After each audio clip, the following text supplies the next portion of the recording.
আসসালামু আলাইকুম রহমতুল্লাহি ওবরাকাতু ইন্নাল হামদুলিল্লাহ ওয়াসসালাতু ওয়াসসালামু আলা মান লা নাবিয়্যা বা'দা আম্মা বা'দ। সম্মানিত ভিউয়ার্স, আল খলিল কোরআন শিক্ষা বোর্ডের সহ সভাপতি সাহেব মণ্ডলীদের রুমে যেখানে ওনারা বসে থাকেন, বসে আল খলিল কোরআন শিক্ষা বোর্ডের বিভিন্ন কার্যক্রম এখান থেকে পরিচালনা করা হয়, সেই অফিসে বসে আছি।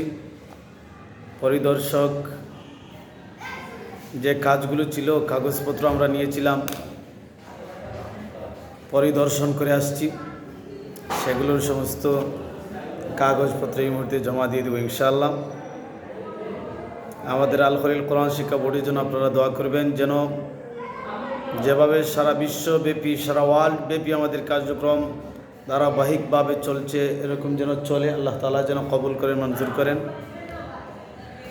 এবং পরিশেষে আমি অদমের জন্য দোয়া চাই, যেন এভাবে সবসময় কোরআনের খেদমতে নিজেকে যেন সবসময় রাখতে পারি। আল্লাহ তাআলা যেন কবুল মঞ্জুর করেন। আল্লাহুম্মা আমিন।